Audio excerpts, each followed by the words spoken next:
În numele Tatălui și al Fiului și al Sfântului Duh. Amin. Era un om bogat care se îmbrăca cu porfiră și vizor. Iubiți credincioși, să vă fie de bine cu Sfânta Slujbă de astăzi. Iată, ne-a ajuns și în duminica în care Biserica ne pune înainte parabola bogatului nemilostiv și a săracului Lazar. Această Evanghelie vine după Evanghelia de duminica trecută, în care s-a vorbit despre vindecarea demonizaților. Iată, este o cursivitate, ați văzut că încerc mereu să explic legătura dintre Evanghelii. Și în parabola evanghelică de săptămâna trecută ni se vorbește și acolo despre existența diavolului și dacă există acest diavol înseamnă că există și rai și iad. Și mai mult decât atât, avem nevoie de o anumită exorcizare, avem nevoie de un anume fel în care să ne trăim viața, lipsindu-ne de influențele acestui vrăjmaș diavol, și prin aceasta avem nevoie de exorcizare, avem nevoie de o primenire sufletească. Deci duminica trecută ne-a pregătit cumva pentru această duminică în care avem această parabolă evanghelică spusă de Mântuitorul Iisus Hristos despre un bogat nemilostiv, căruia nici măcar nu-i dă numele, și a unui sărac Lazar. Cei care ați fost atenți la Sfânta Liturghie ați ascultat această parabolă evanghelică și n-am să revin acum pe moment asupra ei, ci puțin mai încolo. Am vorbit în anii trecuți și am făcut o analogie legându-ne de bogatul acesta nemilostiv ca fiind oamenii necredincioși, iar săracul Lazar fiind cei credincioși. În tâlcuirile Sfinților Părinți să știți că sunt foarte multe lucruri de învățat din această parabolă evanghelică, însă eu astăzi mi-am propus să vorbesc de ceea ce Sfinții Părinți arată cumva că bogatul Lazar poate fi asemănat cu trupul nostru, iar săracul Lazar, acela plin de bube, este sufletul nostru. Și iată, mi-am propus în această duminică să vorbim un pic despre trup și suflet, pentru că este de o importanță extraordinară. Noi am observat că în rândul creștinilor noștri, apoi dacă ne botezăm în credința creștin-ortodoxă, se presupune că avem niște părinți creștini și că avem și niște nași creștini care ne învață cu adevărat ce înseamnă creștinismul. Ce este cu adevărat creștinismul, ce este cu adevărat Dumnezeu, ce este cu adevărat omul și așa mai departe. Deci anul trecut v-am spus că am vorbit mai mult despre oameni, am vorbit despre elementul surpriză trăit de acest bogat, de șocul năpraznic care el a suferit odată cu plecarea lui din lumea aceasta, unde își pusese toată nădejdea, unde deținea controlul, unde își permitea orice, unde trăia doar după voia lui, era practic ca un Dumnezeu al lui însuși. El era Dumnezeu în zona în care trăia, în locul în care se mișca, trăia ca un Dumnezeu. Iată, noi viem, să spunem așa, ca niște ființe create de Dumnezeu din trup și suflet, cu niște puteri extraordinare, nebănuite, de-a dreptul spectaculoase și vrednice de puterea lui Dumnezeu prin îndumnezeirea noastră prin har. Iată, l-a făcut Dumnezeu pe om trup și suflet. Om, cuvântul om vine de la homo, de la humă. Pentru că, iată, Evangheliile, Scriptura ne spune că omul a fost creat din pământ. Și asupra omului creat de Dumnezeu din pământ, care era ceva inert, era materie, a suflat suflare de viață. A dat Dumnezeu ceva din trânsul. Nu este ceva luat din afară și pus în om, ci Dumnezeu este izvorul vieții, El a dat ceva din trânsul către om ca să poată să vieze. Și de aceea spun că, iată, suntem o ființă atât de complexă care ne mișcăm asemenea lui Dumnezeu. Noi ce vedem? Vedem în viața noastră de zi cu zi că există și animale care viază, tot felul de ființe care viază. Și am putea să ne asemănăm cumva cu ele. Numai că Dumnezeu ne le-a lăsat acestea lângă noi, tocmai ca să ne dăm seama de diferența foarte mare care este între regnul animal și ființa umană. Pentru că, iată, noi ne mișcăm asemeni lui Dumnezeu. Pentru că Dumnezeu așa a spus atunci când l-a făcut pe om: hai să facem om după chipul și după asemănarea noastră. Chipul și asemănarea, iubiților, chipul lui Dumnezeu în om este iubirea, este rațiunea, este înțelepciunea, este voința liberă cu care Dumnezeu ne-a creat. Și iată, de aici putem distinge diferența extraordinară dintre noi și animale. Și iată, ne-a lăsat libertatea de a alege prin rațiune și mai ales prin iubire, dragii mei. Iată, și animalele au un fel de iubire, dar aceea nu este iubirea pe care o purtăm noi oamenii, ci la ei este vorba de un atașament, de niște sentimente. Pe când omul, mișcându-se cu această suflare de viață a lui Dumnezeu, în asemănarea și în chipul lui, iată, motorul principal a viețuirii omului este iubirea. Dragilor, este mult de explicat aici, dar o să încercăm cumva. Vedeți că Dumnezeu ne-a creat pe noi din pământ și l-a făcut pe Adam și din Adam ne tragem cu noi toții. În același timp a suflat în Adam suflare de viață. Iată, noi ne tragem cu toții din aceeași sursă. Pe de o parte, din dihotomia aceasta, din pământ suntem toți, din aceeași suflare de viață suntem toți. De aceea, vedeți, Dumnezeu, și dacă o să citiți mai cu atenție Scripturile și în mod deosebit Evanghelia lui Ioan, o să vedeți acolo că în acea Evanghelie acest apostol vorbește foarte mult despre iubire, dar despre iubire în comuniune, în comunitate, că spune să fie și ei una, precum noi suntem una, adică Sfânta Treime, așa cum este ea unită și nedespărțită, așa să fim și noi oameni între noi. Iată de ce vreau să vorbesc astăzi despre trup și suflet. Pentru că atunci când un om se îngrijește preponderent de o parte din ceea ce este făcut, când se îngrijește prea mult de trup, există riscul să piardă legătura lui cu sufletul. Și numai că există riscul, cu siguranță își pierde acest echilibru în care Dumnezeu ne-a creat. Pentru că, iată, biserica ne pune înainte ca acest trup în care viază sufletul nostru să fie templu al Duhului Sfânt. Este foarte mult de vorbit aici pe tema aceasta. Deci, iată, ne-a zidit Dumnezeu după chip și asemănare, astfel încât, văzând acest lucru prin rațiune, să ne înduioșăm cumva, iar prin iubire, adorându-L pe Dumnezeu, să ne contopim în bucuria și fericirea veșnică pe care Dumnezeu ne-o pune înainte. Viața, dragilor, omul nu este un mecanism asemenea unei mașinării. Este mult mai presus, ceva care ar avea nevoie de un anume tip de energie, spre exemplu. Ați văzut, omul poate să creeze un mecanism, o mașinărie, căruia îi dai un impuls prin ce? Fie prin benzină, prin motorină, prin curent electric, prin celule voltaice de la soare și așa mai departe. Omul are în el puterea de a via doar prin Dumnezeu. Dar în același timp Dumnezeu i-a lăsat și această libertate de alegere. Și dacă această libertate de alegere noi ne o punem în cinstea acestei creaturi pe care a creat-o Dumnezeu, iată, ne păgubim foarte tare. Și absolut tot din viața noastră nu funcționează. De aceea încerc, așa cu cuvintele mele, să vă fac să înțelegeți că trup și suflet, ceva material mișcat de scânteia de viață care a pus-o Dumnezeu în noi, însoțiți de rațiune, inteligență, liber arbitru și iubire, este taina viețuirii noastre. Este felul în care, vedeți că o mașină, în momentul în care i s-a terminat benzina, trebuie să o duci cumva la sursă, trebuie să o încarci, trebuie să-i faci ceva. Omul, ca să vieze în armonia pe care Dumnezeu i-a dat-o și la potența lui maximă, la valoarea lui maximă ca om, trebuie să rămână în legătură cu Dumnezeu.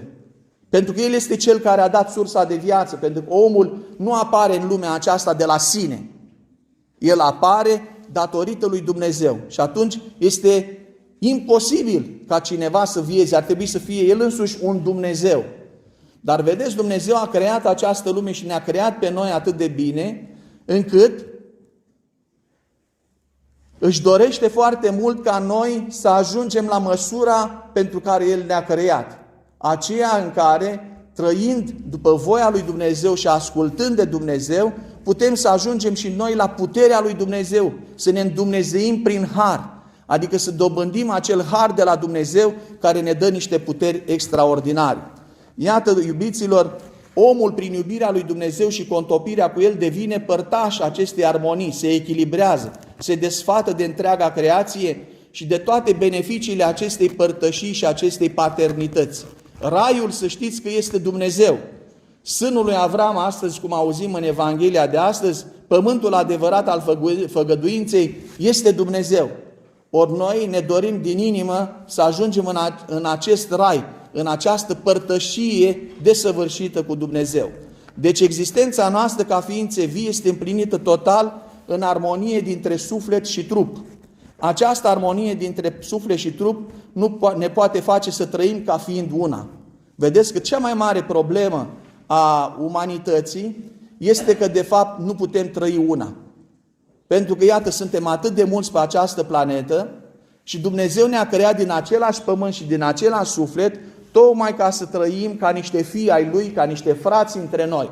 Ori problemele majore ale omenirii apar din această ruptură. În momentul în care oamenii nu mai trăiesc după voia lui Dumnezeu, nu mai au grijă de sufletul din ei, apar dorința de dominare, dorința de răzbunare, dorința de răutate. Omul se distruge, se defectează, începe să aibă tot felul de probleme și nu mai trăiește în acea armonie, iese din acea armonie și vrea să se situeze mai sus. Și iată, omul începe să se războiască, frate cu frate, soț cu soție, copil cu părinți și așa mai departe. Asta este tragedia cea mare pe care noi o trăim, ca să zicem așa. A făcut Dumnezeu prin unirea trupului cu scânteia din el ce se numește suflet, pentru că vine de la suflare, să putem deveni Dumnezei prin har.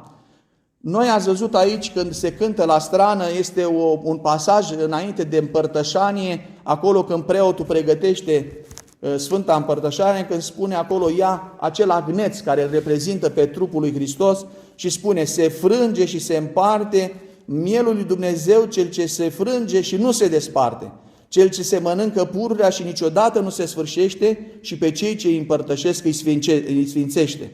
Aceste cuvinte arată taina cea veșnică a trupului lui Hristos, care s-a jertfit odată pentru totdeauna. Se dăruiește pururea pe miile de sfinte altare în mod unic și deplin. Iubiților, așa cum sufletul, că de ce spun lucrul acesta? Că noi prin împărtășire ne unim cu Hristos și spune așa, că Euharistia este așadar prezența întregului în parte, adică această taină a veacurilor în care limita nu se desparte, ci unește. La împărtășanie noi nu primim o parte din Hristos, ci pe Hristos întreg, cu trupul, cu sângele, cu sufletul și cu îndumnezeirea sa, cu dumnezeirea sa, cu puterea sa, cu toate acelea pe care El le are.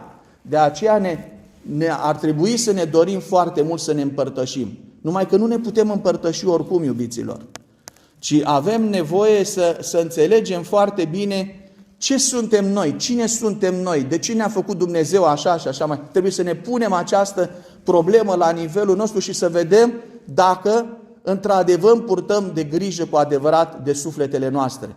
Pentru că acolo stă taina. Pentru că de trup se vede foarte clar că majoritatea dintre oameni îngrijește foarte mult. Este ceva palpabil, este ceva vizibil. Dar pentru că s-a despărțit cumva de Dumnezeu, sufletul se slăbănogește atât de mult încât omul pur și simplu nu-l mai simte. Nu-l mai simte la modul propriu, nu-și mai simte sufletul și așa mai departe. De aceea spunem că toate problemele omului, ale omenirii dintotdeauna, au pornit de la această disarmonie dintre suflet și trup, din părăsirea lui Dumnezeu. Toate problemele, să știți, cu care ne confruntăm noi, vin oamenii de foarte multe ori și nouă ca duhovnici ne pun pe tapet diferite situații încălcite în care ei se află. Când căutăm să rezolvăm aceste probleme după mintea omenească a noastră, există șansa să facem mici progrese. Însă cu siguranță rămânem la același nivel. Toate problemele, toate necazurile vieții noastre, să știți că se rezolvă întâi de toate printr-o abordare duhovnicească. Toate problemele vieții noastre au la baza lor o problemă duhovnicească. De aceea trebuie să înțelegem foarte clar. Vedeți dumneavoastră, astăzi, omenirea trăiește un eveniment extraordinar de greu, acesta al pandemiei. Și fiecare în dreptul lui încearcă să afle, încearcă să se contureze în tot ceea ce caută să-și rezolve problemele, de unde vine virusul, cum am putea să facem să le depășim, ce medicamente să luăm, cum să facem și așa mai departe. Prea puțini oameni se gândesc la cauza cu adevărat a acestei pandemii. Și ieri mi-adusese preoteasa mea o predică a unui părinte pe care a primit-o și ea pe un grup și spunea foarte frumos părintele acela: ați văzut când Dumnezeu s-a hotărât să nimicească cetatea Sodomei și a Gomorei, s-a arătat în chipul la 3 îngeri lui Avram. Și după ce a ospătat Avram pe cei 3 îngeri la stejarul din Mamvri, dacă vă aduceți aminte cei care ați citit, așa, când au plecat de acolo, i-a întrebat Avram: unde te duci, Doamne? Și a zis: mă duc să pierd cetatea Sodomei. Avram, pentru că avea în cetatea Sodomei pe Lot, pe nepotul său, cu soția sa și cele 2 fiice ale lui, vă dați seama că să știi că o cetate va fi pierdută de Dumnezeu, imediat îți faci problema rudelor tale. Și zice: oare vei pierde această cetate cu totul? O voi șterge de pe fața pământului. Și dacă în acea cetate sunt 50 de oameni, o vei pierde? Dumnezeu spune: nu, pentru 50 de oameni nu voi pierde cetatea aceea. Și dacă lipsesc 5 și îți doar 45, nici pentru 45. Dar iartă-mă, Doamne, mai intervin un pic, zice: dar dacă sunt 40, nici pentru 40. Și dacă sunt 35, nici pentru. Și dacă sunt 30, nici pentru. Și dacă sunt 20, nici pentru 20. Și la urmă el, văzând că tot l-a întrebat pe Dumnezeu și era cumva rușine: dar dacă vor fi 10 drepți, Doamne, vei pierde cetatea aceea? Nu o voi pierde. Și atunci n-a mai îndrăznit să mai meargă cu discuția mai sus. Dar în cetatea aceea, în afară de Lot, soția lui și copiii nu erau drepți. Erau doar 4. Și iată, pentru acel motiv, Dumnezeu a șters de pe fața întregului pământ acea cetate a Sodomei și Gomorei. Și ce ne arată acest lucru, iubiților? Că tot ceea ce se întâmplă pe acest pământ are și o îngăduință a lui Dumnezeu. Toate se petrec datorită păcatelor noastre. Nu Dumnezeu aduce boala, nu Dumnezeu aduce războiul, nu Dumnezeu aduce corupția, nu Dumnezeu aduce nimic din toate acestea, ci noi, oamenii, prin faptele noastre le aducem. De aceea vedeți că fiecare persoană își are dedicat pentru sine o pocăință personală. Da? Am o pocăință personală. Am făcut niște păcate, fie că am făcut avorturi la viața mea, fie că m-am înșelat, soțul sau soția, fie că am avut anumite răutăți, am răspuns cu rău la rău, am mințit, am tâlhărit, am înșelat. Fiecare știe ce a făcut acolo în sinea lui și există o pocăință personală. Numai că multitudinea păcatelor mele, cu ale copiilor mei, cu ale soției mele, cu ale părinților mei, bunicilor mei și așa mai departe, creează o stare în lume. Ori noi astăzi, iubiților, avem nevoie nu numai de o pocăință personală, avem nevoie de o pocăință colectivă vis-a-vis de ceea ce se întâmplă pe acest pământ. Atunci când o parohie, atunci când o familie se armonizează în ceea ce am spus, în trup și suflet, în asemănarea asta cu Dumnezeu, pentru că, iată, Dumnezeu l-a făcut pe om după chip și după asemănare, dar după ce l-a făcut pe om, a spus: și am făcut om după chipul nostru. Și Sfântul Vasile cel Mare tâlcuiește: n-a mai spus despre asemănare, pentru că asemănarea a lăsat-o în virtute. Adică l-a făcut pe om după chip, dar asemănarea a lăsat-o în voia lui proprie să se asemene lui Dumnezeu, să se urce pe culmile acestea ale puterii desăvârșite pe care le are Dumnezeu, prin această asemănare, prin împlinirea poruncilor și în mod deosebit prin iubire. De aceea vedeți că noi ne manifestăm de foarte multe ori foarte egoist în mersul nostru al creștinilor, că practic noi aici despre noi vorbim. Uneori ieșim în afara ego-ului nostru, în afara noastră, să facem un bine, doar din motivul că știm că este bine să facem lucrul ăla și dă bine cumva la imaginea noastră în fața lui Dumnezeu și avem acolo pe listra noastră cumva o îndreptățire în fața Lui, că uite, Domnule, am făcut și asta. Dar eu nu mă aflu în iubire față de creația lui Dumnezeu. Iubiților, Dumnezeu când l-a făcut pe om, a creat și cosmosul. A creat planetele, a creat această planetă. Noi nu putem trăi vis-a-vis de planeta pe care locuim într-o indiferență. Noi trebuie să o iubim, pentru că Dumnezeu ne-a dat-o ca și casă. Vedeți că până și planeta pe care trăim se răzbună pe faptele noastre, pe tot ceea ce facem noi. De aceea spun că este nevoie de o lucrare și de o pocăință colectivă. Adică noi nu trebuie să spunem niciodată nu-mi pasă de cutare, nu-mi pasă de cutare, ăla-i necredincios, dă-l încolo, ăla-i musulman, dă-l încolo, ăla-i nu știu cum, dă-l încolo și așa mai departe și practic trăiesc în carapacea mea.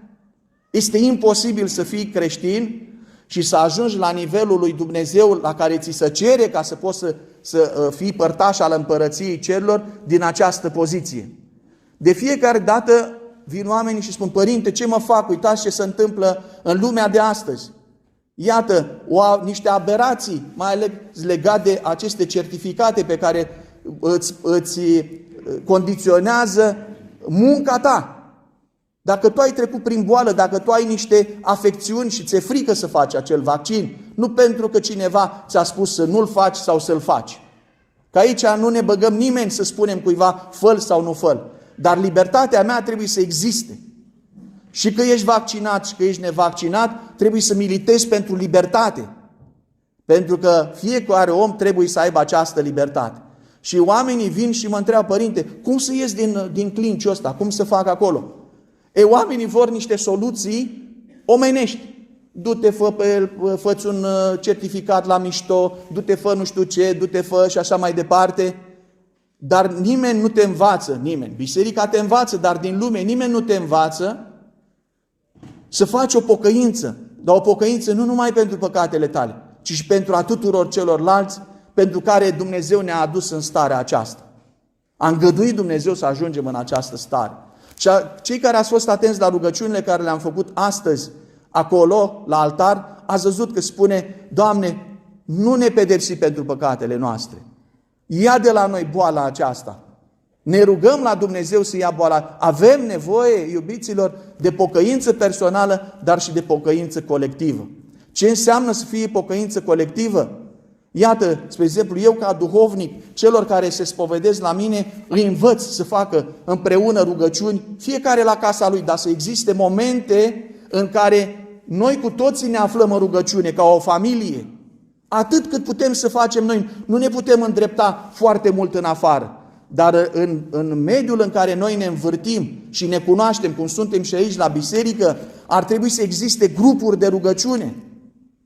Noi să cerem Părintelui, Părinte, cum să facem și noi? Hai să stabilim o oră într-o anumită zi, miercurea, joia, vinerea, seara, la 10, la 9, când poate omul și este liber acasă, nu mai este la serviciu. Hai să facem o rugăciune pentru țara asta, pentru medicii ăștia care sunt acolo în prima linie, pentru asistente și asistenți, pentru oamenii care sunt bolnavi, pentru ăștia care ne conduc și parcă zici că le-a luat mințile și nu au o singură țintă, atât. Iată, vin oamenii și spun, Dom'le, tratamentele ar fi valabile ca să nu se mai ajungă acolo. Nu există alternative. Dar asta nu pentru că, vedeți, este ca o plată a păcatelor noastre. Este o învârtoșare și știți că noi am mai vorbit și am mai spus aici, când se plângea acel bătrân puznic că a fost ales un episcop mărșav și îi spunea Dumnezeu acelui puznic, n-am găsit altul mai rău să vă pun. De ce? Pentru plata păcatelor voastre, pentru că știți ce se întâmplă? Oamenii în bunăstare uită total de Dumnezeu. Uită total de Dumnezeu. Și avem exemplu aici extraordinar în Evanghelia de astăzi. Dragilor, ce înseamnă această pocăință colectivă? Este să ne pese de absolut orice ființă cu care venim în contact. Să ne pese să cerem noi să cerem, noi să facem. Vedeți că și părintele meu duhovnic spunea, ai să vezi, părinte, că acum când situația se înrăutățește, când situația devine din ce în ce mai gravă, oamenii în loc să crească duhovnicește scad. În loc să se așeze mai abitir la rugăciune, acum parcă nu își fac lucrul ăsta. Și își vor merita, ca să spunem așa, soarta. Din ce perspectivă? Pentru că va veni și un moment al examenului fiecăruia dintre noi. Și la acel examen știți ce vom trăi? Vom trăi necredința noastră cu adevărat, superficialitatea noastră, nerugăciunea noastră, neîndreptarea noastră, în lucrurile pe care puteam să le îndreptăm și nu le-am îndreptat. Pentru că un duhovnic niciodată nu va cere unui ucenic de-al lui ceva peste puterea lui de a face. Nici Dumnezeu nu cere. Pentru că Dumnezeu nu cere mai mult decât poate, nici duhovnicul nu cere mai mult decât poate. Dar dacă sunt lucruri pe care poți să le îndrepți, trebuie să te silești să le îndrepți, care sunt practic de șoimii patriei, de cele mai elementare lucruri pe care un creștin ar putea să le facă. În foarte multe situații vin și se plâng oamenii și sunt oameni care merg la biserică. Dar când îi întreb, îți faci rugăciunile de dimineață? Nu. Îți faci rugăciunile de seară? Nu. Îți faci tu niște rugăciuni, faci și tu în rugăciune și pentru alții care sunt în spitale, în azile, în orfelinate, cei care sunt chinuiți într-un fel sau altul? Nu. Și atunci de unde? Crezi că doar făcând niște gesturi sau ajutând pe cineva te vei numi creștin în fața lui Dumnezeu? Nu, iubiților. Acestea sunt activități ale noastre care ne introduc pe cale. Dumnezeu te vrea pe tine îndreptat. Te vrea pe tine îndreptat. Iată, vedeți ce s-a întâmplat cu acest bogat, acest bogat anonim, cum spun Sfinții Părinți. Iată, zice, limitatul, egoistul, nu știe de suflet, nu poartă grijă de el, trăiește doar pentru sine, hapsând, rapace. Că spune acolo, zisa Domnul, un om băcat se îmbrăca în porfiră și vizon. În veșmântarea lui îi vestește trufia, mândria, dobânearea, zeflemeaua și așa, veselia, iar arată ignoranța. Câți nu sunt și astăzi pe pământ care dacă au niște resurse materiale, pur și simplu restul poate să se surpe în jurul lui. Nu-l interesează de nimic. Dar vedeți dumneavoastră că mai departe spune și era un sărac Lazar care stătea la poartă și era plin de bube și Sfinții Părinți spunea el care era puțin îngrijit, neglijat de toată lumea, slăbănog, analfabet, plin de bube, sufletul nostru pe care nu-l hrănim. Citim ziare, urmărim tot felul de emisiuni pe istorice, emisiuni, Discovery, emisiuni și citim tot ce mișcă în lumea asta, dar dacă îl întreb pe om dacă și-a citit Scriptura, Cartea de Căpătâi, este, cum să spun eu, manualul de funcționare al omului, câți au citit? Dar dacă îl întreb de paranormal, dacă îl întreb de tot felul de nebunii, de radiestezii, de yoga, de știu eu ce vrei tu, le știe pe toate. Dar când îl întreb dacă a citit Cartea de Căpătâi a viețuirii lui, nu știe mai nimic de el. Deci, iată, sufletul acest Lazar este imaginea sufletelor noastre. Chiar dacă mergem la biserică, suntem neglijenți, avem nume de creștini, dar fără trăire de creștin adevărat. Și iată, zice că bogatul, zice, a fost înmormântat și ajunge în iad și fiind în chinuri. Iată, iubiților, și într-o predică anterioară spuneam, se trezește șmecherul de altă dată, dar acum fraierul.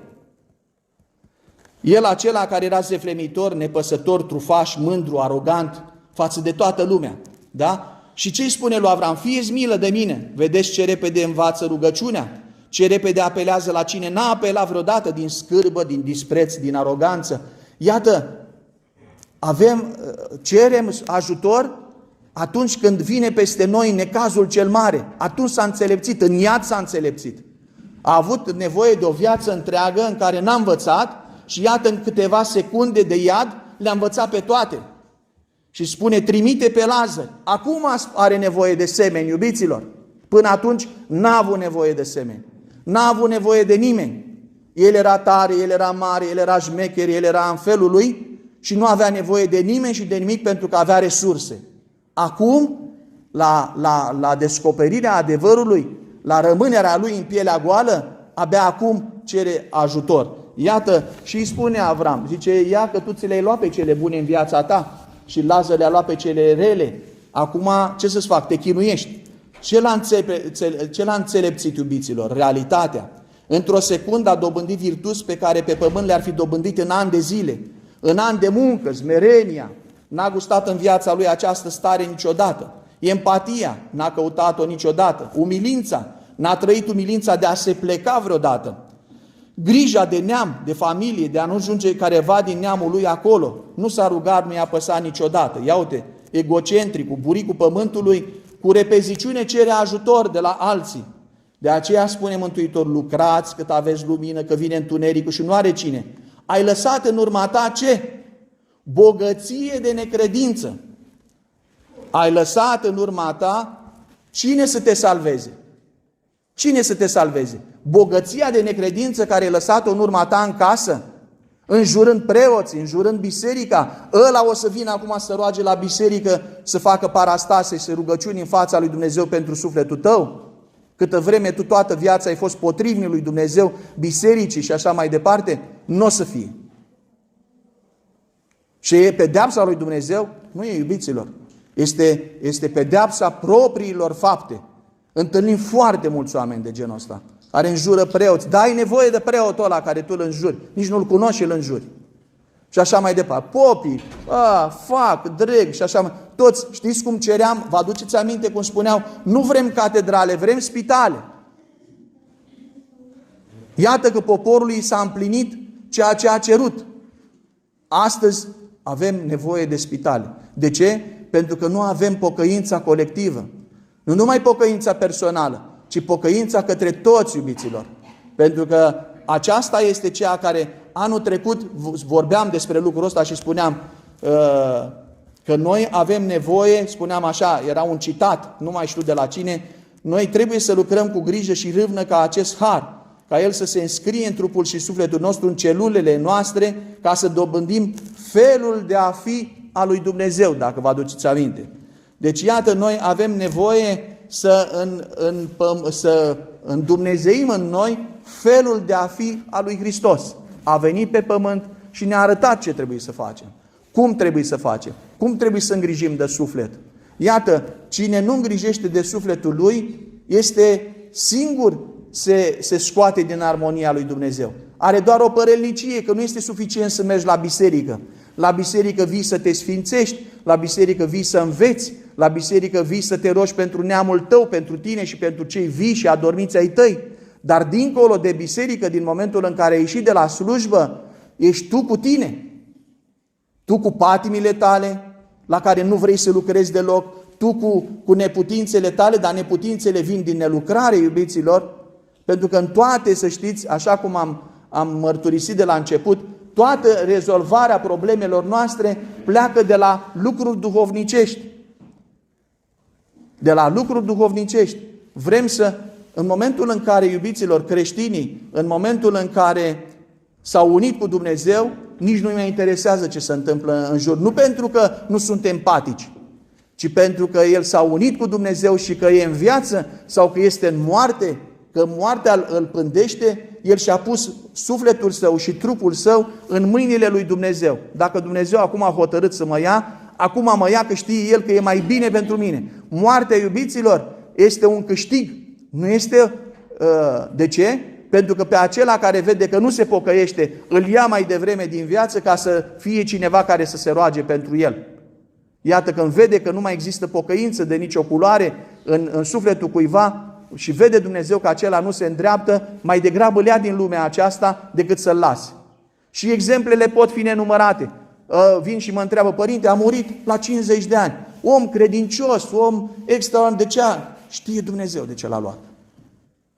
Nu l-a luat numai pentru el, pentru că el este înconjurat de o familie, de niște copii, care nu știm. El era credincios, dar poate prin moartea lui, cineva spunea, a murit și a lăsat 4 copii cu nevastă, fără servici. Ce o să fie cu copiii aceia? Credeți voi că Dumnezeu nu știe? Eu vă spun că copiii care au primit foarte multe lucruri de la părinții lor au fost mult mai slabi decât aceia care au trecut prin necazuri. Pentru că te forțează viața cumva să te ridici mai sus decât a primit tot timpul de-a gata lucruri.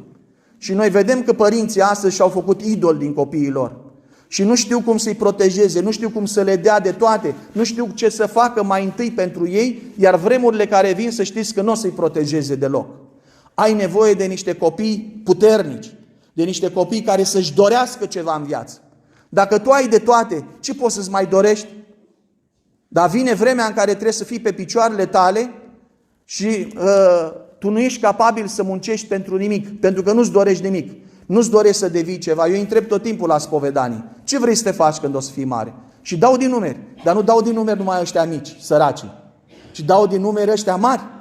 16, 17, la 18 ani în clasa 12-a, nu știe unde vrea să meargă. Nu știe ce vrea să facă în viață. N-are niciun cel.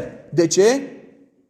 Pentru că el toată ziua stă pe calculator, pe jocuri, pe telefon și nu, viața lui se scurge pentru că mămica îi dă de papa, tătica îi dă de îmbrăcat, mai merge și la o distracție, că viața e numai distracții. Noi nu spunem să nu ne distrăm, dar să nu ne luăm viața în serios este ca și cum am fi sinucigași. E ca și cum am fi sinucigași. De aceea, iubiților, vedeți, iată, acest bogat, adică acest trup al nostru care n-a trăit în armonie cu sufletul, ăsta sărac cum e Lazar, da? Ajungem să fim uimiți atunci când vine peste noi realitatea, atunci când se întâmplă cu noi.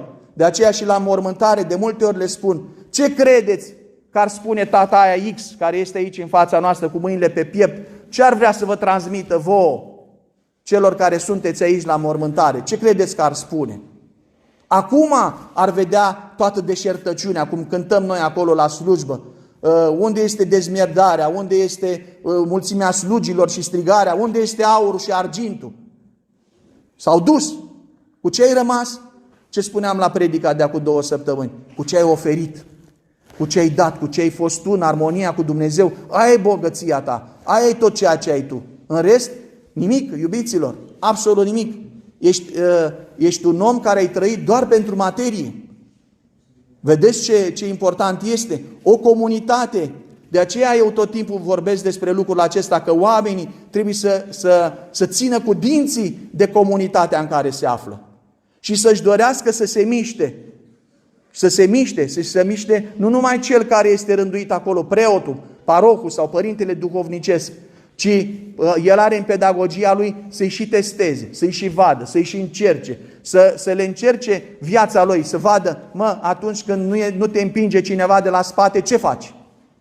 Dacă nu faci nimic, ai o problemă. Și tot aștepți să fii împins de la spate.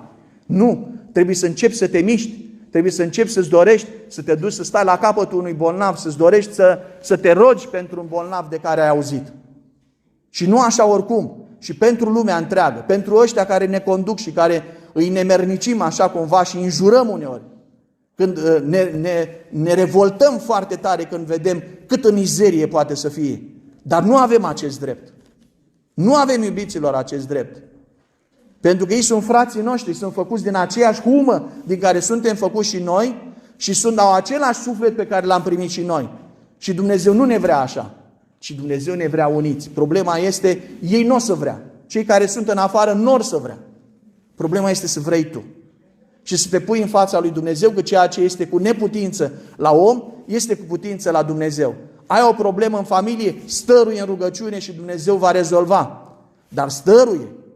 Ai o problemă cu copiii, stăruie tu în rugăciune, fă-ți tu ce ai tu de făcut în dreptul tău. Nu-l toca la cap, nu-l bate în cap, nu-i face nu știu ce, roagă-te. Devii tu bun, abține-te tu atunci când ai răutăți, abține-te tu atunci când ai ticăloșii, atunci când ai curvii, atunci când ai tu toate cele nemernice care vin de la diavol spre noi. În toate acestea putem să luptăm, iubiților. Nu întotdeauna ne reușește, dar avem nevoie de această creștere duhovnicească spre a putea fi cu adevărat oamenii lui Dumnezeu. Pentru că fiecare acum după predică ar trebui să meargă acasă și să se întrebe: cât îngrijesc de sufletul meu, fiecare în sinea lui, și cât îngrijesc de suflet. Dar nu numai de sufletul meu, ci și de creația lui Dumnezeu. Cât m-am rugat eu pentru ăștia care sunt în spitale. Că a venit de dimineață cineva: părinte, rugați-vă pentru nea Gogu că este în spital și nu este bine. Da? Nu este suficient că ne-am rugat noi ca preoții astăzi. Am plecat de aici din altar și am zis, l-am pomenit pe Nea Gogu, Doamne ajută. Nu! Dacă îl cunoaștem, trebuie să-l punem pe lista noastră și până când se însănătoșește sau se întâmplă ceva cu Nea Gogu, trebuie să-l pomenim acolo. Asta înseamnă să-ți iubești cu adevărat familia din care faci parte. Pentru că parohie înseamnă familie. Atunci abia începem să devenim cu adevărat oamenii lui Dumnezeu. Câtă vreme suntem numai în cercul nostru și ne interesează doar ale noastre, ale familiei noastre, ale copiilor noștri, ale nepoților noștri și problemele noastre, numai ale noastre personale, nu avem o legătură cu Dumnezeu. Dumnezeu nu ne vrea așa. Dumnezeu ne vrea păsători de întreaga noastră ființă și de întregul nostru cosmos în care Dumnezeu ne-a creat.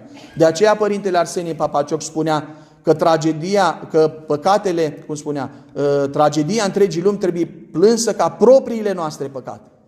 Iată, iubiților, așa să ne ajute Dumnezeu să înțelegem cum trăim trup și suflet cu adevărat și să ne rezolvăm problemele întâi prin cele duhovnicești, ca apoi și celelalte se vor rezolva prin puterea lui Dumnezeu. Amin.